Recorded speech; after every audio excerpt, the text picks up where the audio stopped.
Hello guys, welcome back to another video.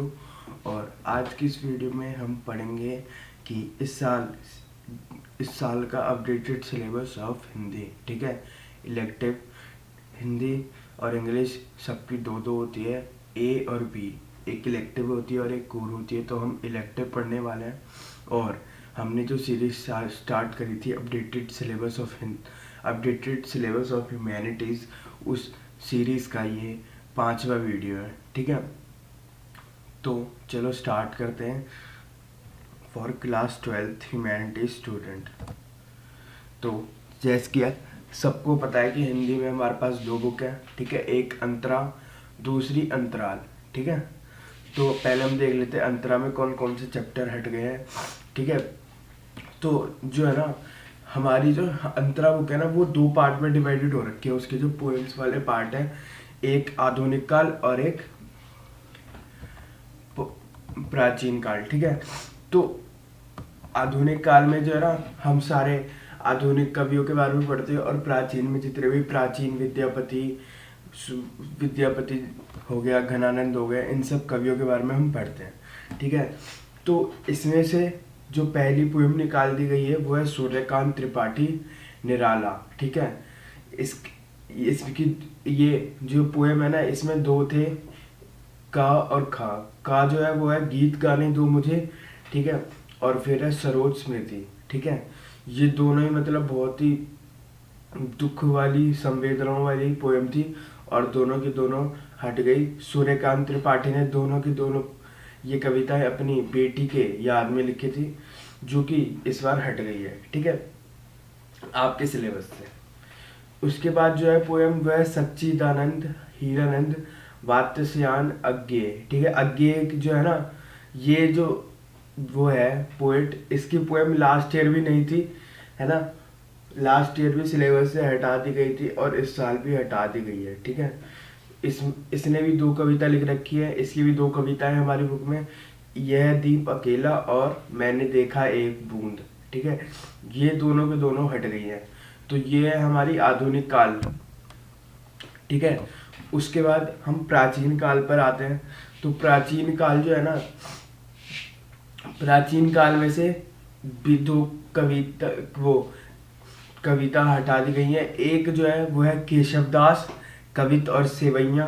ठीक है, ये हटा दी गई है। और दूसरा है घनानंद। ठीक है, ये दोनों लेखक की जो कविताएं थी ना, वो हटा दी गई हैं।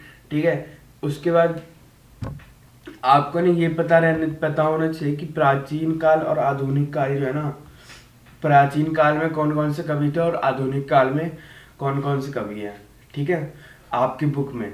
इससे ना आपको बहुत ही सिंपल हो जाएगा, क्योंकि जो बोर्ड में जो 5 मार्क्स का क्वेश्चन आता है ना, जीवनी लिखने के लिए, ठीक है, कि किसी भी लेखक की जीवनी लिखो, तो आपको सिर्फ एक काम करना पड़ेगा कि या तो प्राचीन काल के कवि याद करके जाओ या तो आधुनिक काल के, क्योंकि इन दोनों में ऑप्शन जरूर आता है। ये 100% है, ये पेपर का पैटर्न है ऐसे।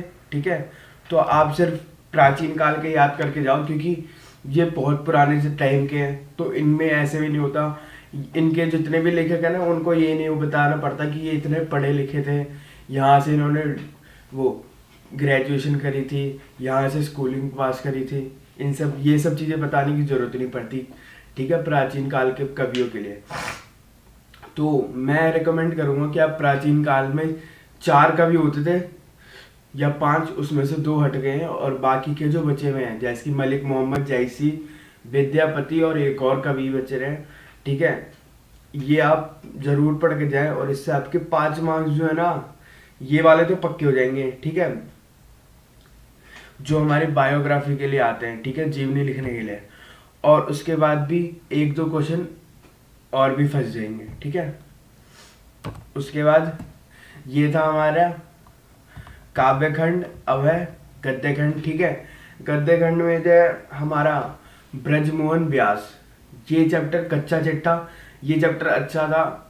ठीक है, लेकिन निकाल दिया गया इस साल। उसके बाद भीष्म, साहनी, गांधी, नेहरू और यासेर अराफात, ये चैप्टर इतना भी खास नहीं था, समझ आता ही नहीं था बच्चों को जल्दी।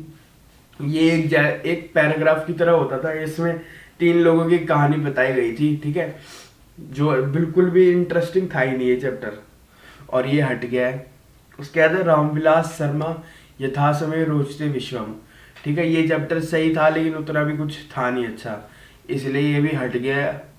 उसके बाद है हजारी प्रसाद द्विवेदी कुटुज कुटज, ठीक है, ये चैप्टर बहुत ही अच्छा था, इसको आप बहुत ही जरूरी पढ़ना, ठीक है, ये चैप्टर बहुत अच्छा है और ये आप पढ़ना, ठीक है। बस ये जो है ना गद्य खंड के ये चारों चैप्टर निकाल दिए गए हैं, ठीक है।